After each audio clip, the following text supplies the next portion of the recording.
Tsunami merupakan gelombang air laut besar yang dipicu oleh pusaran air bawah laut karena pergeseran lempeng, tanah longsor, erupsi gunung api, dan jatuhnya meteor.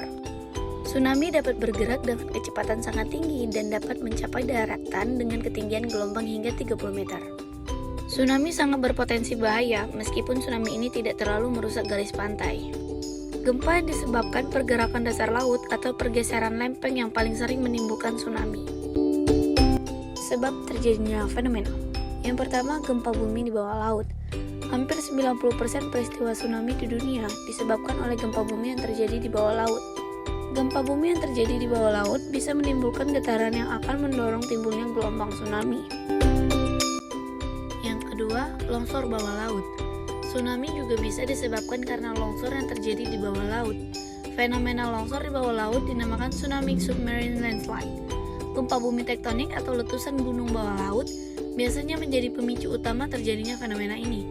Getaran kuat utama terjadi fenomena ini. Getaran yang dihasilkan oleh longsor berpotensi menimbulkan tsunami yang begitu dahsyat. Yang ketiga, letusan gunung berapi.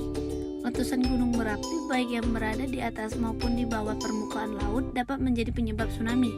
Letusan gunung berapi yang dapat menyebabkan tsunami hanya timbul jika kekuatan getarannya cukup besar, yaitu setara dengan gempa tektonik yang terjadi di bawah laut.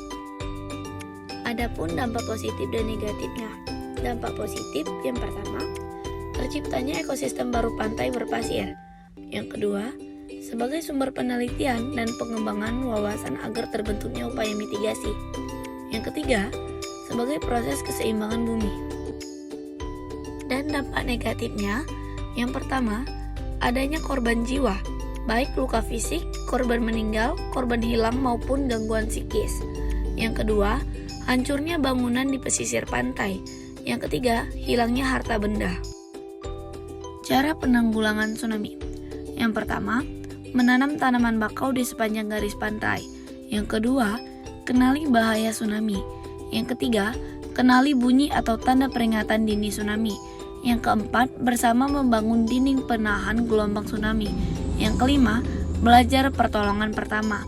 Yang keenam, ikuti tim siaga bencana di daerahmu. Yang ketujuh, selalu pantau informasi. Interpretasi.